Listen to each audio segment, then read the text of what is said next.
Excel Techno school, Guruvayanakere, Venur. Admission open now. Delhi ಸೇರಿದಂತೆ ಉತ್ತರ ಭಾರತದ ಹಲವೆಡೆ ಇವತ್ತು ಭೂಕಂಪನ ಸಂಭವಿಸಿದೆ. ಅದು ಎಷ್ಟು? ರಿಕ್ಟರ್ ಮಾಪನದಲ್ಲಿ ಬರೋಬ್ಬರಿ 5.9 ತೀವ್ರತೆಯಲ್ಲಿ ಭೂಕಂಪ ಸಂಭವಿಸಿರುವಂತಹ ವಿಚಾರ ಈಗ ಗೊತ್ತಾಗ್ತಾ ಇದೆ. ಅದು ಎಲ್ಲೆಲ್ಲಿ? ಚಂಡೀಗಢ, ಜಮ್ಮು ಕಾಶ್ಮೀರ, ದೆಹಲಿಯ NCR ಈ ಎಲ್ಲ ಭಾಗಗಳಲ್ಲೂ ಸಹ ಭೂಕಂಪನ ಸಂಭವಿಸಿದೆ. ಈ ಭೂಕಂಪನದಿಂದಾಗಿ ಬಹಳಷ್ಟು ಜನ ಭಯಭೀತರಾಗಿ ಹೊರಗಡೆ ಓಡಿ ಬಂದುಬಿಟ್ಟಿದ್ದಾರೆ. ಅದು ಎಷ್ಟರ ಮಟ್ಟಿಗೆ ಅಂದರೆ ಬರೋಬ್ಬರಿ 5.9 ತೀವ್ರತೆಯಲ್ಲಿ. ಇದು ಕೇವಲ ಭಾರತದಲ್ಲಿ ದಾಖಲಾಗಿರುವಂತಹ ವಿಚಾರ ನಿಮಗೆ ಹೇಳಿದ್ವಿ. ಅದನ್ನು ಹೊರತುಪಡಿಸಿ ಪಾಕಿಸ್ತಾನ, ಅಫ್ಘಾನಿಸ್ತಾನದಲ್ಲೂ ಸಹ ದೊಡ್ಡ ಪ್ರಮಾಣದಲ್ಲಿ ಭೂಕಂಪನ ಸಂಭವಿಸಿದೆ. ಭಾರತಕ್ಕಿಂತ ಅತಿ ಹೆಚ್ಚಿನ ಪ್ರಮಾಣದಲ್ಲಿ ಅಫ್ಘಾನಿಸ್ತಾನದಲ್ಲಿ ಭೂಮಿಯ ಕಂಪನ ಆಗಿರೋದು. ಭಾರತದಲ್ಲಿ 5.9 ತೀವ್ರತೆಯಲ್ಲಿ ಭೂಕಂಪನ ಸಂಭವಿಸಿದರೆ, ಇನ್ನು ಅಫ್ಘಾನಿಸ್ತಾನದಲ್ಲಿ ಬರೋಬ್ಬರಿ 6.7 ತೀವ್ರತೆಯಲ್ಲಿ ಭೂಕಂಪನ ಸಂಭವಿಸಿದೆ.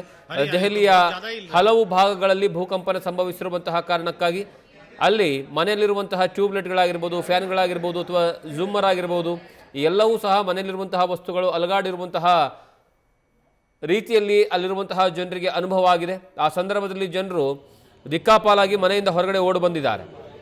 ನೀವು ದೃಶ್ಯಾವಳಿಗಳಲ್ಲಿ ನೋಡಿದ್ರೂ ಸಹ ಗೊತ್ತಾಗ್ತಾ ಇದೆ ಯಾವ ರೀತಿಯಾಗಿ ಆ ಭೂಮಿಯ ಕಂಪನದ ಪರಿಣಾಮವಾಗಿ ಎಫೆಕ್ಟ್ ಆಗಿದೆ. ಅಲ್ಲಿರುವಂತಹ ಭೂಮಿಯ ಕಂಪನದ ಪರಿಣಾಮ ಅಲ್ಲಿ CC ಕ್ಯಾಮ್ರಾದಲ್ಲಿ ಕೆಲವೊಂದು ದೃಶ್ಯಗಳು ಸರಿಯಾಗಿಬಿಟ್ಟಿದ್ದಾವೆ.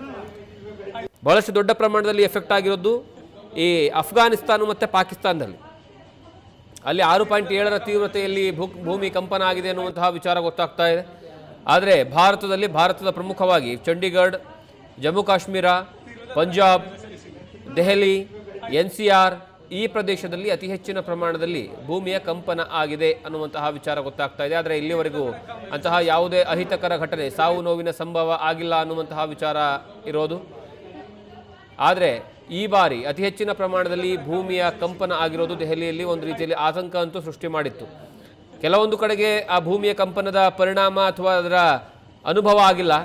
ಆದರೆ ಈ NCR ಭಾಗದಲ್ಲಿ ಅತಿ ಹೆಚ್ಚಿನ ಪ್ರಮಾಣದಲ್ಲಿ ಅದರ ಅನುಭವ ಆಗಿದೆ ಅನ್ನುವಂತಹ ವಿಚಾರ ಜನರು ಅಲ್ಲಿರುವಂತಹ ದೆಹಲಿಯಲ್ಲಿರುವಂತಹ ಜನರು ಹೇಳ್ತಾ ಇದ್ರು.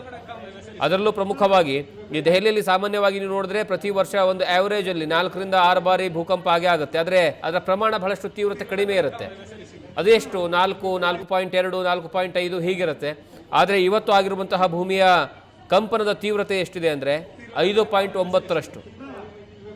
ಆದರೆ ಅದೇ ನೀವು ಅಫ್ಘಾನಿಸ್ತಾನದ ವಿಚಾರದಲ್ಲಿ ನೋಡಿದ್ರೆ ಅಥವಾ ಪಾಕಿಸ್ತಾನದ ವಿಚಾರದಲ್ಲಿ ನೋಡಿದ್ರೆ 6.7 ತೀವ್ರತೆಯಲ್ಲಿ ಅಲ್ಲಿ ಭೂಮಿ ಕಂಪಿಸಿದೆ ಅನ್ನುವಂತಹ ವಿಚಾರ ಗೊತ್ತಾಗ್ತಾ ಇದೆ.